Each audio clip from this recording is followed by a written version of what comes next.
Hola gente de Habla Industrial, aquí un día más en el podcast. Hoy día tenemos un invitado muy especial al profesor Carlos Lagos. ¿Cómo estás, Carlos? Cuéntanos un poquito de ti, de tu vida, quién eres. Ya, perfecto. Hola, primero que todo, muchas gracias por la invitación. Sin duda para mí es un honor poder estar colaborando con usted, acercando un poco el conocimiento, contándole un poco más a los estudiantes de quién soy, no solo en el formato profe, sino también en la vida personal, las cosas que me gustan hacer, las cosas que me gusta desarrollarme principalmente. Y desde ahí también buscar darles una visión de lo que ustedes también podrían proyectar desde sus distintas especialidades o elementos que puedan obtener en su carrera profesional. Eh, bueno, más que presentarme nuevamente, mi nombre es Carlos, ¿cierto? Bueno, yo estudié Ingeniería Civil en Automatización de profesión y hice mi magíster en Innovación y Emprendimiento Tecnológico acá en el Departamento Industrial. Me desempeño ya hace aproximadamente 5 años como profesor del área de Innovación y Emprendimiento dentro del departamento y también la Facultad de Ingeniería. Y en paralelo a esto también tengo, digamos, mi propia empresa, que es parte también de lo que trato de predicar dentro de los cursos, invitar a las personas que puedan generar y desarrollar sus propios proyectos, sus propias innovaciones, y sacarlo al mercado sin duda para poder impactar a las personas. Así que eso en realidad es lo que me mueve también. Claro, claro. Oye, Carlos, tú cuéntanos más o menos, ¿en qué estás ahora? Cuéntanos cómo se integró la innovación en tu vida, por qué te empezaste a dedicar a esa área, ¿qué te interesó? Ya, perfecto. Primero, la idea es contarle un poco que la historia es un poco fome al principio, en el sentido de que no entendía muy bien lo que era la innovación, siendo muy claro, no sabía los conceptos, no lo había estudiado, no tenía como una preparación más o menos teórica, pero afortunadamente desde hace muchos años ya la implementaba y ya la utilizaba en mi día a día, ¿ya? Ujú. Yo empecé a emprender desde muy pequeño en distintas cosas más convencionales, por eso le hablo de emprendimiento y no de innovación. Siempre me dediqué a vender cosas, dulces, hacía queques y los vendía en el colegio. Siempre como que estuve de alguna forma metido eso de ser comerciante, como se dice más popularmente. Pero cuando ya me metí al tema de la robótica fuertemente durante la universidad, que a todo esto la robótica siempre ha sido como mi pilar fundamental, es lo que yo más realizo en mi vida. Y para ser bien claro con ustedes, es lo que cambió mi vida. ¿Ya? Desde conectar con la robótica, me di cuenta que varios de los procesos que uno implementa al utilizar la robótica, principalmente, está generando que tengamos distintos elementos del área de innovación. Ya recordarán ahí los que pasaron por el curso que tenemos distintas etapas dentro del proceso y la robótica en sí vive cada una de esas etapas sin duda. Entonces, yo empecé a emprender en la robótica, pero en sí todos estos conceptos que yo les explico en las clases no los sabía. Entonces iba todo saliendo un poco a ensayo y error, iba todo como fluyendo, la Ujú. verdad, hasta que tuve la oportunidad de estar en Estados Unidos aplicando esto y ahí me dijeron, oye, pero qué innovadora tu propuesta. Y dije, ah, gracias. Y de ahí caché que estaba este concepto de innovación, pues como que, ¿qué era lo innovador? Porque ya mucha gente hacía robótica, ya esto no era algo nuevo, sinceramente, pero sí mi propuesta desde la integración de la robótica en la educación, en los niños de etapa temprana, utilizando materiales sostenibles, etcétera, generó un impacto positivo e innovador dentro de lo que ya en sí era el mundo de la robótica en aquel tiempo. Y ahí fue donde empecé también a aprender esto. Llegué al Gearbox el año 2017 con mi primera empresa y participé del programa del Gearbox como un alumno más, por si acaso. O sea, como Ujú. ahí todavía no tenía ninguna relación, de hecho ni siquiera era de esta universidad en ese tiempo, pero me aceptaron muy bien, me permitieron participar y también un poco como era de alguna manera externo. Eso te mete una presión a venir a todas las clases, a participar, a estar súper activo, porque para mí sin duda era una oportunidad que tenía que aprovechar, porque en mi Claro, universidad no había nada de eso. sino que ¿Ya? tú también querías como demostrar tus Exacto, capacidades, porque a lo mejor, claro, eso mismo de venir de otra universidad, a lo mejor para ti podía significar como que tenías algo que demostrar. exacto, exacto. Como que había también ahí un temor a decir, chuta, este tipo viene de afuera, ¿qué está haciendo Ujú. aquí? Como que había de alguna manera ahí también un resquemor. La verdad nunca lo sentí ni de los compañeros ni de la misma gente del Gearbox, así que eso también se agradece. Y ahí yo empecé como a involucrarme mucho más con lo que era la innovación. Tenía algunas horas de práctica profesional que tenía que hacer como por malla curricular y pregunté en el Gearbox si es que podía hacer mi práctica. Me dijeron que sí, y ahí empecé a hacer la práctica con el Gearbox, que fue un poco la antesala que después trabajara también con ellos. Y ahí sin duda ya empecé a estudiar y a meterme mucho más en los contenidos porque después mi rol era apoyar los talleres. Entonces todo lo que se enseñaba en el Gearbox yo lo iba nutriendo y aprendiendo a medida que también se aplicaba el conocimiento. Así que ahí sin duda ya me estaba metiendo a la innovación y al emprendimiento con conocimiento de causa y formación teórica mucho más certera. Claro, claro. Bueno, yo conocí por ahí a Carlos por Gearbox, igual estuve ahí apoyando un poco al programa de Gearbox, pero ¿qué crees que fue lo que te diferenció del resto de las personas que estaban en tu entorno en ese momento? ¿Qué destacar para poder meterte a Gearbox, para poder ser una de las personas del equipo de todo esto? Ya, genial. Mira, ahí un poco les comentaba tras bambalinas que estando en la universidad todavía como estudiante de pregrado, tenía un perfil distinto. Creo que es igual importante porque la mayoría del perfil de la carrera de automatización o de carreras de áreas técnicas un poco más duras, entre comillas, que es como el concepto más coloquial, genera de alguna manera que están directamente como en un perfil más o menos introvertido, un poquito más piola, no tenía mucha personalidad para hacer ciertas cosas, y de alguna manera yo sí venía con esa personalidad o esa ganas de hacer otras cosas, y de alguna forma le saqué provecho. Y desde ahí les comentaba igual antes que en algún momento siempre se me juzgaba de que a lo mejor yo debería haber sido industrial. Ya como que ese era un poco lo que se me decía en la universidad, que tenía que de alguna forma, si bien es cierto, tenía toda la parte técnica de la automatización y la robótica, que era lo que me apasionaba, en sí mi perfil era más de un ingeniero industrial. Ya como que en base a cómo yo me desenvolvía, las cosas que hacía y cómo me involucraba con las personas. Entonces, desde ahí conecté directamente con esto, vi que tenía otras oportunidades y empecé a sacarle provecho también a eso para poder abrir algunas puertas referente a lo que podía ser este camino de la robótica en la educación y todo lo que viene hacia adelante ligado al emprendimiento y la innovación. Claro, pero ¿qué fue lo que te hizo como a lo mejor pensar que este era tu camino, como la educación? Porque igual considero que eres súper buen profe y todo. ¿Qué fue lo que te llamó la atención de eso? Ya, ahí no me funen por lo que voy a decir. No es Ya funable lo para mí, funaron, pero así que... no, pero me pasa mucho que, sinceramente, en algún punto dije, no me puedo convertir en lo que juré destruir. Mensaje para los profes que tuve en algún momento, que justamente la forma en la que yo sentí que recibí la educación no fue la más óptima. Sin duda agradezco los contenidos, la parte técnica y todo lo que se entrega, pero había ciertas cosas que de alguna forma me alejaban. Y particularmente respecto a cómo yo decidí meter la robótica en la educación y no meterla en la minería, no meterla en la agricultura o en otros elementos que incluso son mucho más lucrativos, fue particularmente también por mi historia personal.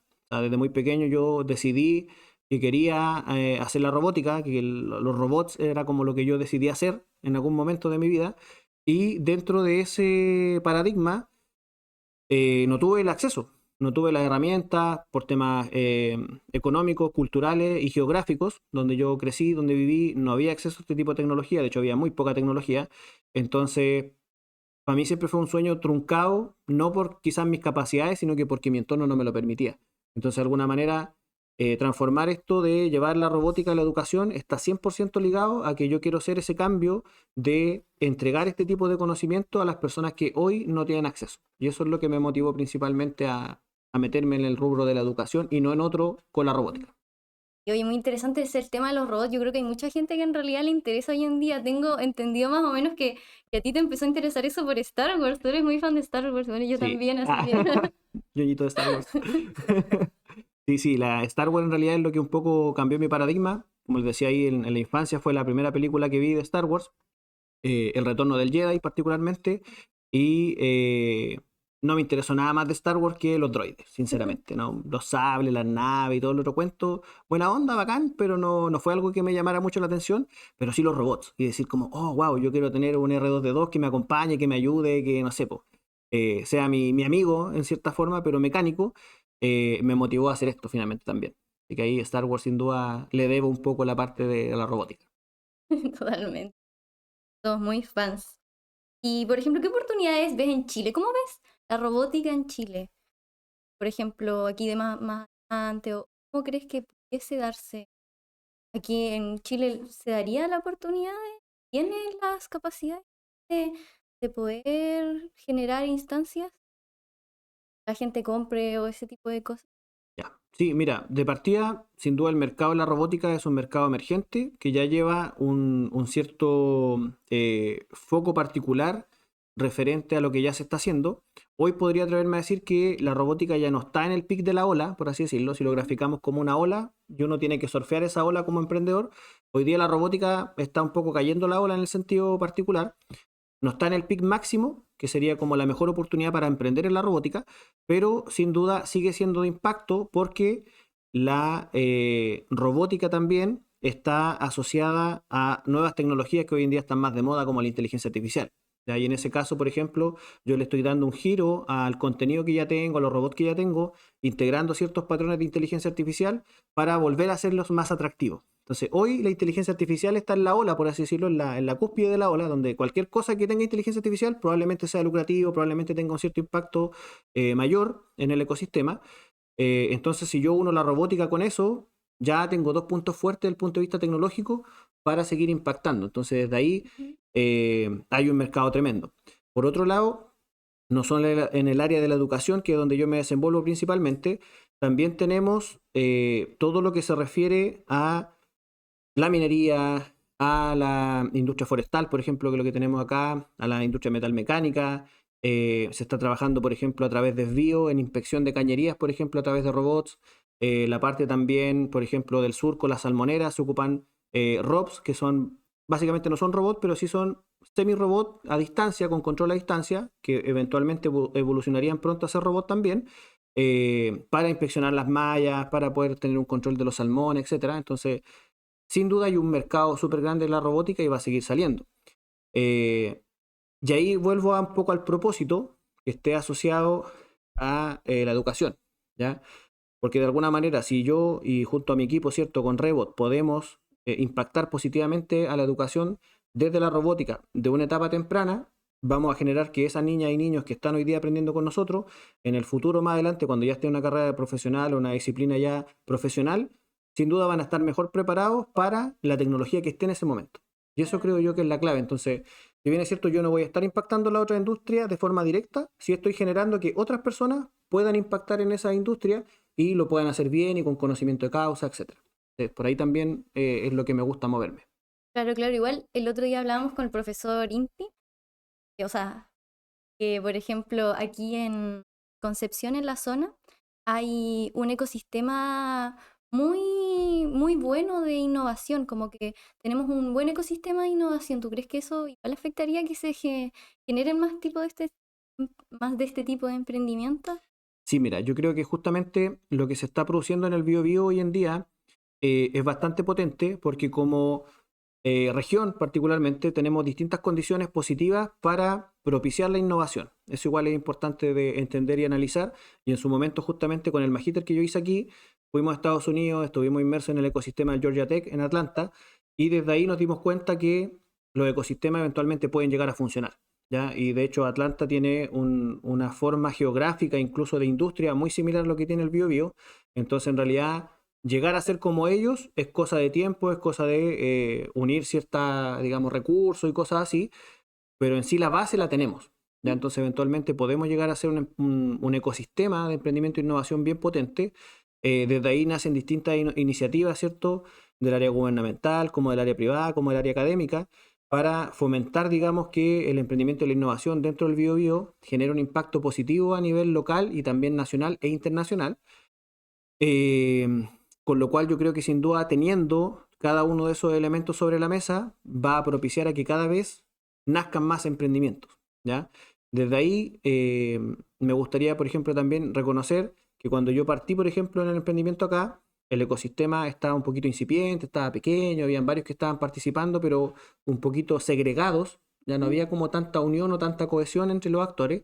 Y eso hacía que fuese un poquito más complicado hacer ciertas cosas, pero creo que hoy en día el ecosistema de innovación dentro de la región del Biobío está a un nivel de potencia tan alto que tú puedes encontrar financiamiento, mentoría, apoyo de distinto tipo, espacios de colaboración para trabajar, todo aquí.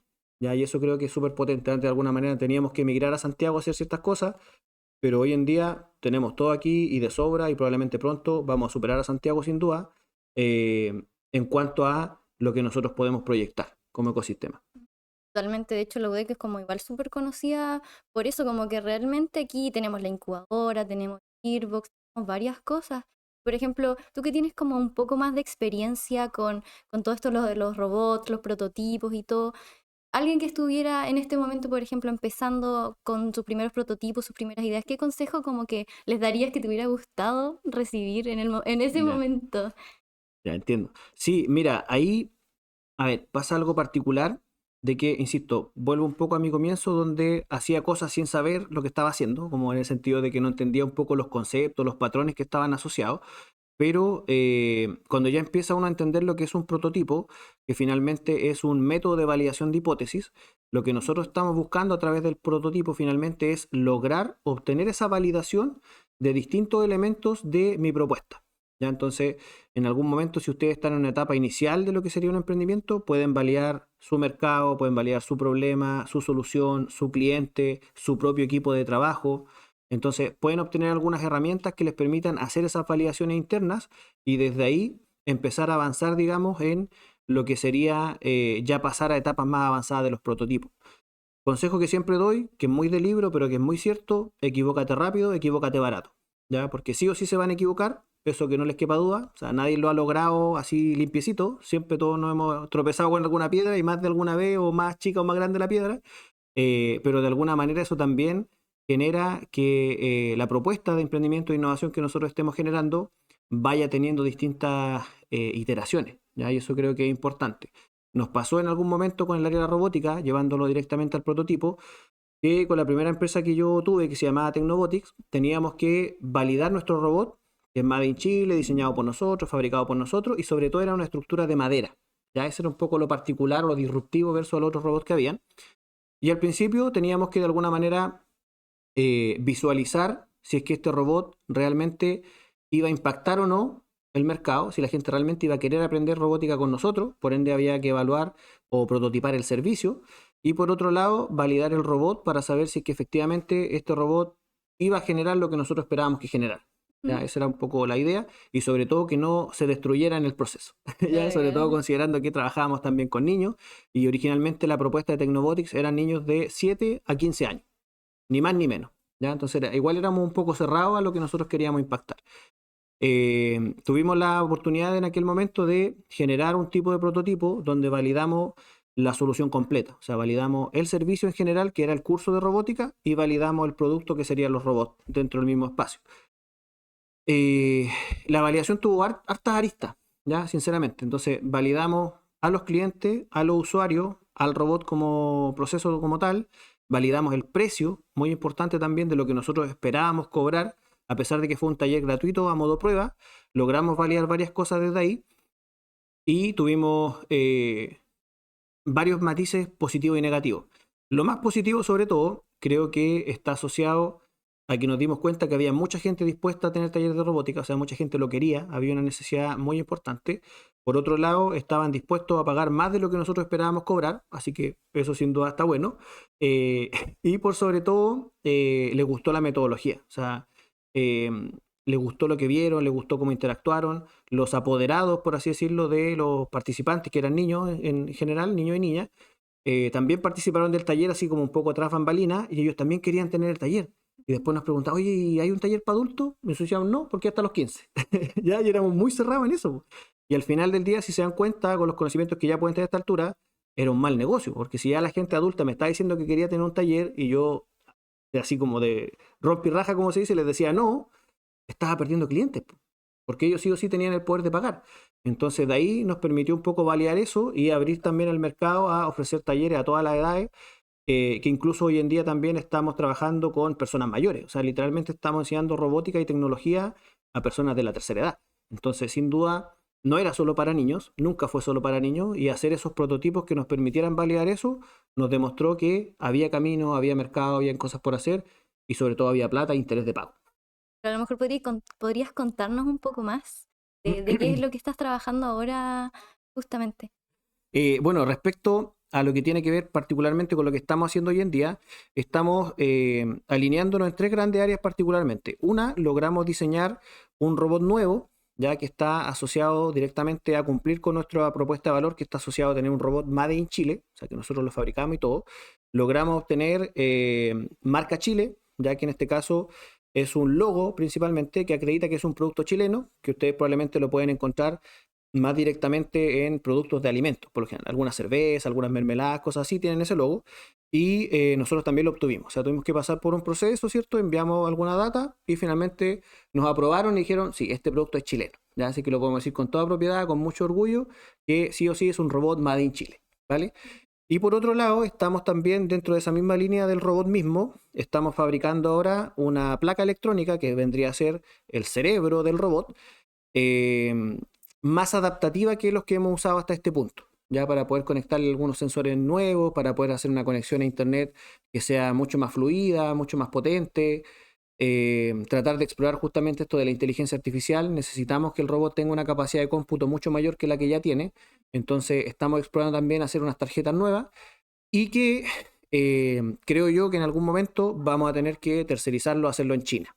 Ya lo debo decir, me autofuno en esta parte, porque claro, sin duda va a ser diseñado por nosotros, pero ya no va a ser fabricado por nosotros, porque al nivel de detalle de la fabricación y al nivel de escala o de masividad que necesito las tarjetas, sin duda tengo que tercerizarlo a un mercado que me las entregue en mayor cantidad, a un menor costo y mucho más rápido que si la hiciéramos nosotros mismos.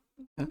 ¿Qué pasa ahí con el Made in Chile? ¿Cambia si como que ya no cuenta o cómo? No, igual sigue siendo parte, porque en sí el robot es diseño chileno, 100%, la fabricación de la parte estructural o del 100% del robot, más o menos un 70% sería fabricado en Chile y ese otro 30% estaría asociado a la fabricación de esta tarjeta tercerizada, pero que aún así el diseño es nuestro. Entonces, en realidad, la manufactura de la tarjeta es la que paso a China en este caso, eventual. Al principio sí o sí lo vamos a hacer nosotros, pero en algún momento, a medida que vayamos creciendo, sin duda necesito hacerlo en mayor cantidad y más rápido.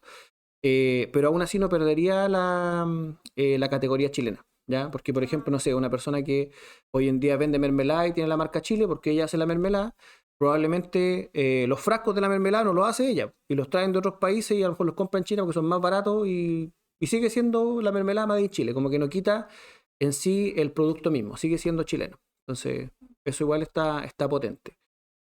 Exacto. Oye, y por ejemplo, ¿qué dificultades, cuáles han sido las mayores dificultades que has tenido en todo este proceso de llevación a cabo de tu emprendimiento? Es muy interesante el emprendimiento en el que estás ahora, la verdad. Mira, dificultades en general siempre van a estar asociadas a los recursos, sin duda, ¿ya? O sea, la plata siempre va a ser un temón. Afortunadamente nosotros en Chile tenemos y contamos con la Corfo y el financiamiento, digamos, del Estado, que eso igual es importante. Yo siempre se lo recargo en las clases, que muchas veces incluso los proyectos que ustedes terminan haciendo en la misma clase, podría fácilmente ser postulado a un Corfo y quizás ganar un Corfo, ¿ya? O sea, ese nivel de simpleza es lo que nosotros podemos desarrollar, pero a su vez potente lo que podemos generar incluso en una clase teórica, digamos, de innovación o de estas áreas. Tenemos la fortuna de que Corfo exista porque sin duda financia y entrega un financiamiento público, ¿cierto?, a distintos tipos de emprendimiento, así que ahí hay una fuente de ingreso que podemos acceder, pero por otro lado es la venta, ya por lo general siempre está asociado a que los emprendedores de alguna manera nos empezamos a acomodar a levantar financiamientos públicos y nos quedamos mucho en el prototipo y de alguna manera nos demoramos mucho tiempo en salir a vender, ¿ya? Y creo que eso igual es importante porque de alguna forma vender no es fácil, ¿ya? No olviden que para que exista un negocio tiene que haber una transacción económica dentro de, entonces al final hasta que yo no logro la venta, hasta que yo no logro decir, oye, él me pagó aunque sea un robot, todavía no soy empresario realmente o todavía no, mi negocio no está 100% real, ¿ya? Sigue siendo un proyecto, sigue siendo ahí una promesa de... entonces acá en Chile al menos cuesta, creo yo, de alguna forma el financiamiento del punto de vista de que tenemos este apoyo público que es muy bueno, que de verdad genial que lo tengamos porque en muchas otras partes del mundo no existe, pero también siento yo que falta mucho el atreverse a salir a vender. Y ahí es donde hay un plus que cuesta porque hay que tener contacto, porque hay que conocer personas, hay que atreverse, hay que más o menos establecer un poco la forma en la que yo me presento al mercado, la forma en la que yo de alguna forma me predispongo a verme finalmente, o cómo quiero que la gente me vea. ¿Ya? Y eso igual es importante. Yo en mi etapa de emprendedor he pasado por varias etapas. Ustedes me conocen así, tal cual, como estoy, cómo me veo, cómo me he visto. No soy distinto, pero hubo un tiempo que era full terno, que era full formal, no sé qué, porque estaba apuntando también a un segmento de clientes que estaba más moviéndose en esa área. ¿ya? Hoy en día, a medida que el emprendimiento también y la innovación ha impactado el mercado, de alguna forma, y si ustedes lo pueden ver ahí en internet, vean cómo se viste Elon Musk, cómo se viste el dueño de Google, no sé qué, son gente como muy random, que no andan con terno ni nada, entonces de alguna manera también nos están dejando el mensaje de que al final, más allá de cómo te ves o cómo te vistes, lo importante es lo que estás proponiendo, o sea, la propuesta de valor que tú tienes. Y con eso también, como en base a tu pregunta directa, lo que quiero enlazar con ese mensaje es que muchas veces en el mercado chileno pasa que tenemos un poco esa dificultad porque el mercado chileno también está basado directamente en un empresariado más tradicional. ¿Ya? Entonces, de alguna manera, que salgan estos emprendedores, que salgan estos innovadores de la nada o que estén un poco impactando el mercado, están directamente compitiendo con empresas tradicionales. Y la empresa tradicional se viste con terno. Entonces, de alguna manera, ya te filtran al decir, oye, pero este se viste raro, este se viste distinto. Entonces, por eso les decía un poco que cuando uno decide emprender, también tiene que ir adaptándose un poco al entorno. ¿Ya? Quizá en Estados Unidos, que yo vaya a una reunión con Chala, no les importa. Si mi proyecto es bueno, me van a pescar igual. Pero aquí en Chile no, pues no podría llegar a una reunión formal con gente importante vestido un poco más random. Por más cómodo que yo me sienta, porque al final recuerden que la ropa al final lo que uno busca es la propia Transmitir algo comodidad también. y transmitir. Y en esa comodidad tal vez te presento mejor que con terno, porque yo me pongo corbata y me siento ahogado, por ejemplo. Y me cuesta y tengo que andar así porque me incomoda en lo personal. Entonces, para mí hacer un pitch con corbata ya voy a perdida porque no sé, no soy yo, no me siento cómodo. En cambio, si fuera con esta misma tenía o algo así, súper bien, pues. Entonces, de alguna manera, a lo que voy es que el mercado también te pone trabas, no solamente el punto de vista económico, no solamente el punto de vista social, sino que también un poco de cómo es esta integración de lo que tú haces dentro del ecosistema al cual te está intentando meter o penetrar. Eso es como un poco lo importante. Y desde ahí, esa adaptación, que es lo particular y lo bonito de emprender o de innovar, que debemos ser personas que nos adaptamos, va generando un poco la forma de resolver esos problemas. Claro, claro. Oye, me quedó dando vuelta un poco el tema que habías dicho del tema del modelo de negocios y así, porque de repente puede que alguien tenga una muy buena idea y todo, pero si no le pones ojo al tema del modelo de negocios, a saber cómo vender tu idea y cómo vas a lucrar de esa idea, de repente te puedes quedar con eso, con la pura idea y no lograr surgir como empresa, como emprendimiento, porque ¿qué crees tú que marca la diferencia entre un emprendedor que tiene éxito y a lo mejor uno que tiene buenas ideas, pero no tiene éxito?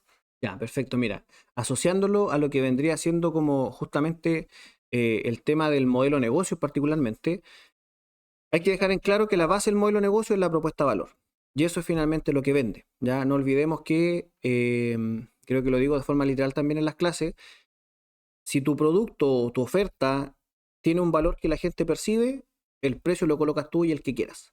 ¿Ya? O sea, cuando la gente realmente le da una valoración muy alta a tu producto o servicio, el precio pasa a un segundo plano. Porque nosotros mismos, siendo consumidores, siendo parte del sistema, sabemos que si amo el iPhone, lo voy a pagar en las cuotas que sea y voy a tener el último igual. Aunque me cueste 2 años de sueldo. Igual lo voy a tener. ¿Ya? Porque el valor que me entrega es mucho más grande que en sí categorizarlo como solo un teléfono. ¿Ya? Entonces, de alguna manera el modelo de negocio nos invita a establecer, ¿cierto?, la propuesta de valor. Si esa parte del núcleo principal de lo que es el modelo de negocio está bien relatado o está bien expresado de ahí, creo que se van por un tubo a todo lo demás. ¿Ya? Eso es vital. O sea, entender bien cuál es el valor de tu proyecto, tu propuesta, de tu producto, tu servicio. Esa es la clave. Desde ahí un poco nos lleva también a entender que esta propuesta de valor y este negocio como tal que yo estoy plasmando en este lienzo nos va a invitar de alguna manera también a cómo nos presentamos en el mercado. ¿Ya? Eso es clave. Y desde ahí viene todo lo demás. Cuáles son los recursos que utilizamos, cuáles son los canales, a dónde nosotros queremos apoyar o impactar, digamos, con este negocio, cuál es el mercado que tenemos, ¿cierto?, dentro de nuestra población más local. Por lo general, en la parte teórica de las mallas curriculares se enseña el TAM SAM, que probablemente ahí los que nos escuchen a lo mejor ya lo han implementado como estudio de mercado. Y desde ahí se pueden establecer distintas líneas para poder de alguna manera establecer, ok, hoy estoy aquí, y eso también hay que ser muy realista, mi propuesta de valor asociada a este segmento de cliente, que puede ser, no sé, el bio, pensémoslo así, es tanto, pero si quiero abarcar a la gente de Santiago, a la gente de Arica, de Iquique, por ejemplo, o de Punta Arenas, tal vez tengo que variar un poquito mi propuesta de valor para poder llegar a ellos de una forma mucho más certera, ¿ya? Y eso me da una cierta adaptación también. Y por eso les decía que tenemos que estar muy abiertos a la adaptación como emprendedores. Desde ahí, apuntar a mercados internacionales creo que no es tan complejo, porque muchas veces las problemáticas que nosotros estamos viviendo aquí probablemente las vivan también en Latinoamérica, y créanme que también nos beneficia que dentro de todo Chile es un país que está muy a la vanguardia, que está muy adelantado dentro de lo que es la TAM. Entonces hay muchas problemáticas que nosotros vemos aquí que son mucho más graves en otros países vecinos. Entonces, de alguna manera, lo que nosotros podemos implementar aquí, si funciona bien aquí, sin duda va a funcionar bien en otros países. Entonces, eso también nos da, de alguna manera, una conexión un poquito más sencilla para llegar a esos mercados. Eh, si ya pensamos desde el punto de vista internacional, más en general, como abarcar un mercado más primermundista, por así decirlo, también tenemos que comprender cuáles son las competencias, cuáles son los otros actores que están en esos mercados, y desde ahí decir nuevamente mi propuesta de valor, en qué se diferencia lo que ellos tienen. ¿Ya? ¿Cuáles son las características que tiene, no sé, en mi caso, mi robot versus los robots que vende Lego, por ejemplo, ya que es un recurso mundialmente conocido? Y en base a eso yo sacarle provecho a mis características, potenciar mi propuesta de valor para de alguna forma intentar también abarcar ese mercado que tal vez Lego ya tiene también de alguna forma compenetrado, ¿ya? Entonces, siempre teniendo en consideración nuestro modelo de negocio inicial, nuestra propuesta de valor, vamos a ir iterando, ¿ya? El modelo de negocio no está escrito en piedra, es iterativo. Todos los días puede modificarse, todos los días puede cambiar. Cada vez que ustedes participen en un mercado nuevo, accedan a un cliente nuevo, a un perfil de usuario nuevo, el modelo de negocio puede cambiar completo, ¿ya? Hay ciertas bases que se van a mantener, pero en general el modelo de negocio siempre va a ser iterativo, y eso también es lo entretenido de aplicarlo, porque al final me tengo que adaptar. Y esa es un poco la clave. Oye, exactamente. Y hablando, tú me hablabas más de como del extranjero y así, por lo que tengo entendido, tú tienes harto de estudios en el extranjero, tienes bastante mundo, como dicen por ahí. ¿Podrías contarnos un poco más acerca de eso, de tus estudios en el extranjero, las cosas que haces un poco Ya. sobre eso? Sí, claro, mira, ahí un poquito lo que a mí me gustaría expresar, sobre todo pensando en el perfil de las personas que nos están oyendo o nos van a escuchar. Nos eh, escuchan de todo. sí, Sí, no, así no, que me imagino que sí, pero quiero llegar un poco al mensaje de que la primera vez que yo me fui al extranjero, y quiero aclarar que fue la primera vez que salí del país, sinceramente, no conocía ni siquiera Argentina, eh, me fui a estudiar a Francia. Ya me gané una beca el año 2015 de la Embajada de Francia con el Consejo de Rectores, y a través de mi universidad yo pude postular y la adjudiqué a nivel nacional. Esa beca era completa. Eso quiere decir que me pagaban todito, ¿ya? Entonces era una muy buena beca, sí. ¿ya? Porque por lo general las becas son parciales o tienen ciertas resquemores. Y esta en realidad era una beca muy buena porque sin duda me pagaban todo, y además no me exigían mucho de vuelta, ¿ya? Que eso también es importante porque hoy día las becas exigen varias cosas de vuelta. ¿Qué me pasó? Como les decía un poco dentro de ese relato, fue mi primera salida del país. Un poco también fue la primera vez que yo vi enfrentada a mi realidad a un entorno primermundista, porque me fui a vivir a Francia, sin duda es una de las potencias mundiales de hoy en día, y sin duda en el 2015 también lo era. Y fue toda una experiencia, ¿ya? Debo también reconocer, al igual que como la robótica me cambió la vida, creo que haberme ido de pasantía internacional también me cambió la vida. ¿Ya? El Carlos que había antes la verdad, no era una persona muy buena ni muy bonita. Siendo muy honesto, hay que autofunarse también. Entonces creo que el haber tenido eh, la oportunidad de haber estado allá, y sobre todo haberme enfrentado a un primer mundo que estaba muy avanzado en muchas cosas, había muchos temas que recién nosotros estamos hablando ahora, el 2024, y yo ya la escuché en Francia hace 9 años atrás. Entonces, de alguna manera, al haberme enfrentado a esa realidad, me permitió también abrir paso a ser un poco más ambicioso, sinceramente. Y desde la ambición positiva. O sea, en realidad la ambición nunca es mala, pero entendiendo de que eso me hizo ver que los límites no estaban aquí, po, ¿ya? Que era un poco lo que me pasaba antes, que yo sentía que ya venir del pueblito en el que yo crecí a Concepción como una ciudad más grande, ya había roto muchas barreras. Después de haber estudiado en una universidad acá y de pronto estar en una universidad allá, ya rompí otras barreras. Entonces dije, chuta, después de esto, en sí el límite es el cielo y más allá. Entonces también me abrió la mente a buscar más oportunidades, a seguir buscando financiación. La verdad, yo me fui 4 veces financiado al extranjero, siendo estudiante de pregrado, y la quinta vez que estaba en el extranjero también del punto de vista académico fue en el posgrado.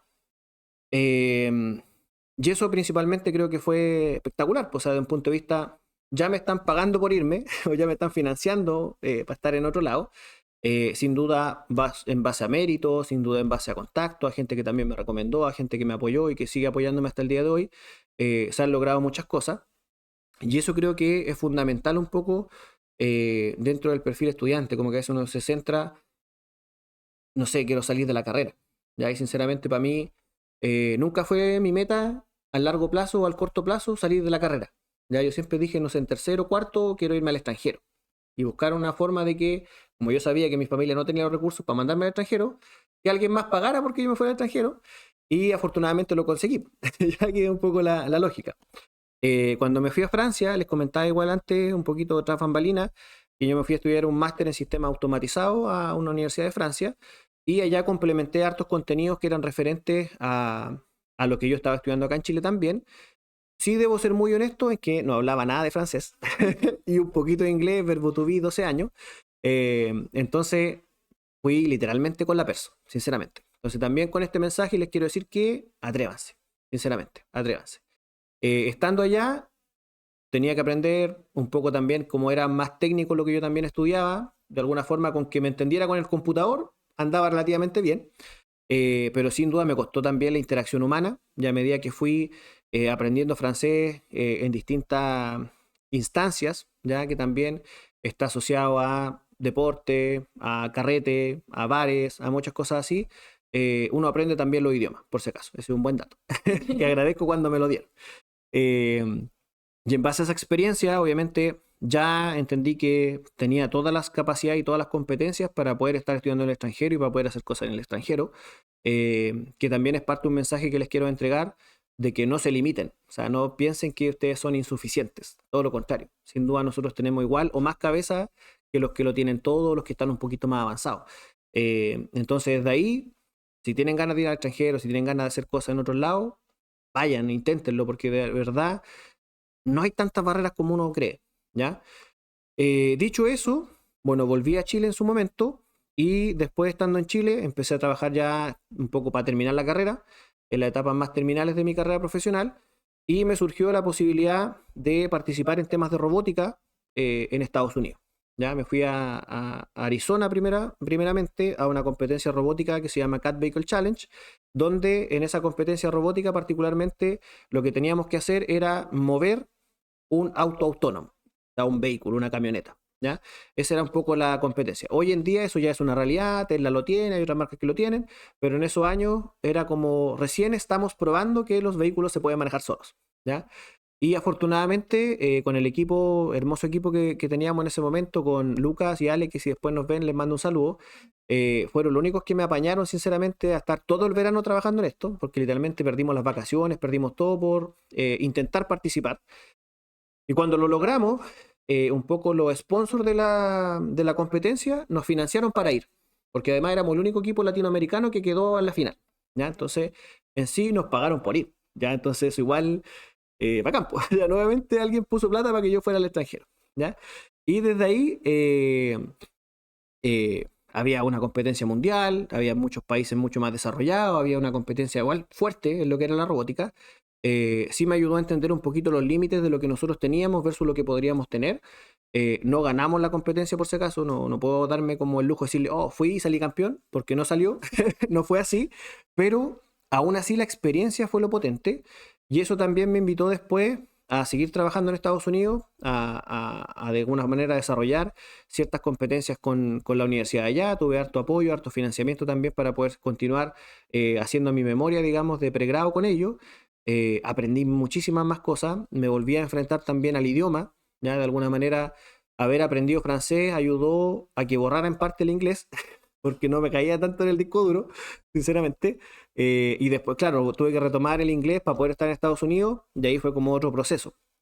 Ahora hace poquito estuve en Europa y volví a hablar francés, así como bien. Salvé, ya no me dieron veneno, así que creo que pedí la comida bien, el copete bien, anduvo bien en ese sentido, así que todavía algo de francés me queda, pero al menos ya el inglés creo que es fundamental. Y ahí también aprovecho de dejar ese mensaje de que si quieren ir al extranjero, lo mínimo es el inglés.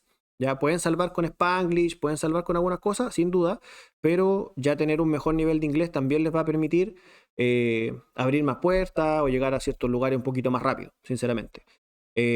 Sobre todo en el mercado norteamericano, la verdad, no son tan estrictos con el inglés, en el sentido de que de alguna forma igual se predisponen a que uno no hable muy bien, a que uno no tenga la mejor pronunciación, entonces de alguna manera igual te ponen atención, te escuchan, te ayudan, o te dicen, oye, este cursito paralelo, no sé qué, pero te tienen paciencia, por así decirlo, ¿ya? Y eso igual es importante, porque no lo viví así en Inglaterra, por ejemplo. En Inglaterra ya los tipos son mucho más como, o habláis bien o no conversemos, ¿ya? Al menos dentro de lo que yo viví, por si acaso, no quiero hablar que todos sean así, pero en mi experiencia fue así, y en Francia fue un poco lo mismo. De hecho, como dato, si van a Francia, no hablen en inglés, por favor, no hablen en inglés, traten de hablar por último en español, porque probablemente los franceses estudiaron español en el colegio, entonces te va a decir, oh, hablo un poquito de español, quisiera conversar español, y ya, y salváis con eso. Pero si les partí hablando en inglés, probablemente o te ignoren o te manden para otro lado que no era donde tú querías llegar, o ya definitivamente no te pesquen, ¿ya? Entonces, en ese sentido, el mercado norteamericano es mucho más paciente, tiene mucha más buena onda como para poder comunicarte, a pesar de que uno sea medio unga unga en el idioma,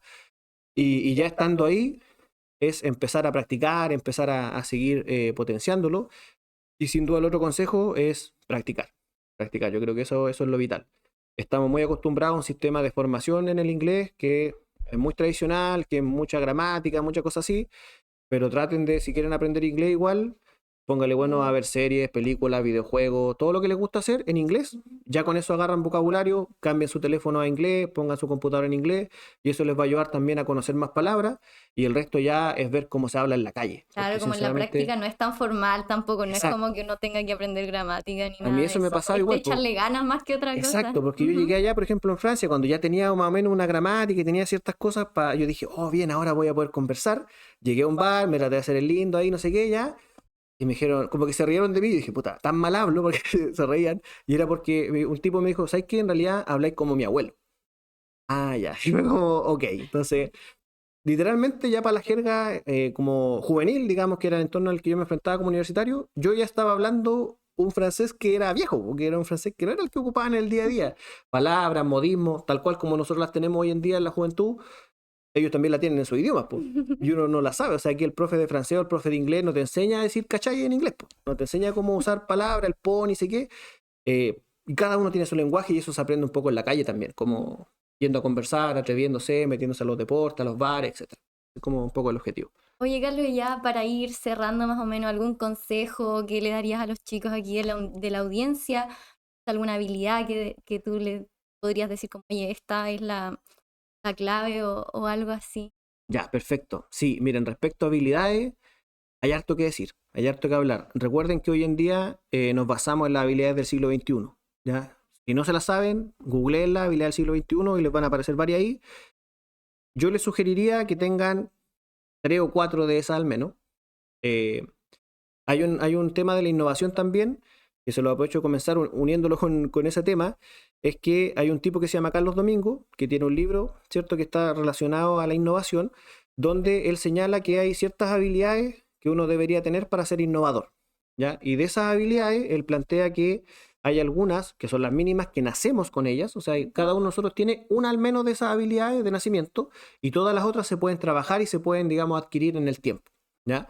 Desde esa visión, más allá de si quieren o no ser innovadores o están en ese camino, porque insisto, no es para todos, cada cual ve más o menos lo que se le da, creo yo que al menos si quieren sobresalir o quieren destacar en ciertas áreas, tienen que tratar de tener personalidad un poco, buscar un poco esa manera de poder comentar, poder conversar, poder practicar, poder participar con el resto de las personas, formen una opinión, ¿ya? Sean fieles también a su opinión, a lo que ustedes quieran decir, sean respetuosos con eso, porque sin duda la opinión de uno no es la misma que del otro, y ahí podemos discrepar, pero en la discrepancia igual está lo bonito, ¿ya? Si todos pensáramos igual, seríamos puros robots y ya no habría nada más que hacer, yo nomás tendría pega.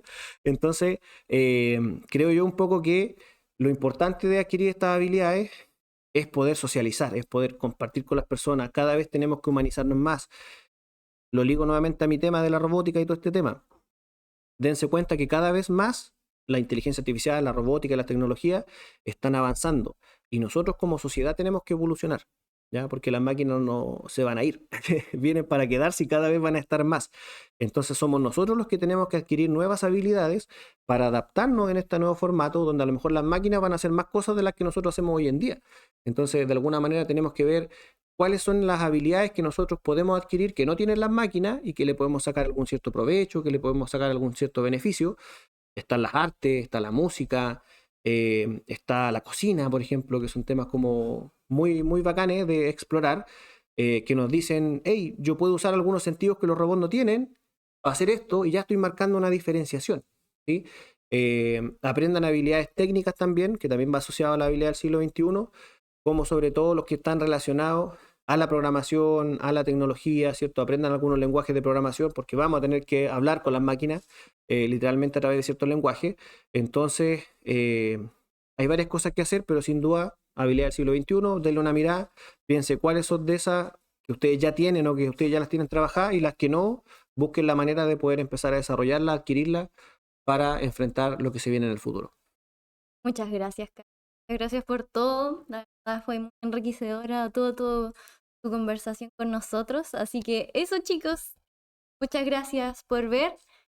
Sigan viendo capítulos. Los capítulos van a seguir saliendo. Así que eso, los dejo muy invitados a seguir escuchando el podcast. Muchas Bye. gracias, chao.